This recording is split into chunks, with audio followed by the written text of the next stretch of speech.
ગણેલા હોય ને ગણાવવાના હું ગણવા તો પડશે જ. અમે 3 વાગ્યા તો એવડો તો હા, તો એમાં એવું ઘણું બધું. એના મામા ગણવા દો પૈસા પૂરા થતા હોય ગણવા કા? મામા એ શું ગધેડો ચાલ્યો છે?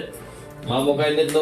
પેલા બે જવાબદાર લીધી છે કે પૈસા અમે માંગશું પણ અમે તમારે બેઠા છે ને એ બેઠા છીએ ઈ તોય આપણો અધિકાર નથી તમારો. અમે 39 લાખ રૂપિયામાં છે તમારો અધિકાર એમાં વીકી હોય છે જ નહીં. બરાબર. અને અડવાય નથી નો હવે લેવા.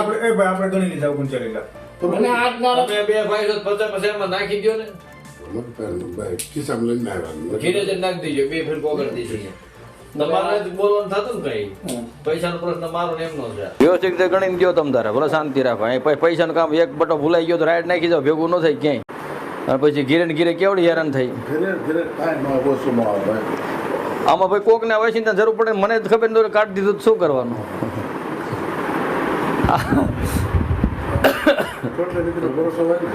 સાચું પણ છતાં આ પૈસાનું કામ છે. 2-5 હજાર રૂપિયા હોય તો ઠીક છે. કયો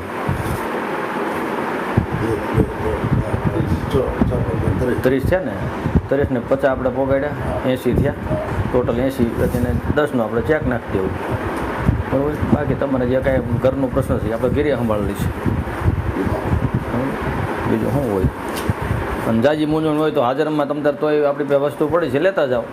હા કે ભાઈ આમ તેમ થાય તો એમાં કાંઈ કોઈના લોજો તોડવાનું નથી. અને આપણે કાંઈ જેલમાં ત્યારે હારે લઈને આવ્યા નથી, સમજી ગયા? હા ભલે ને અબજોપતિ મિલ માલિક હોય એવો કાંઈ આપણો વિચાર નથી.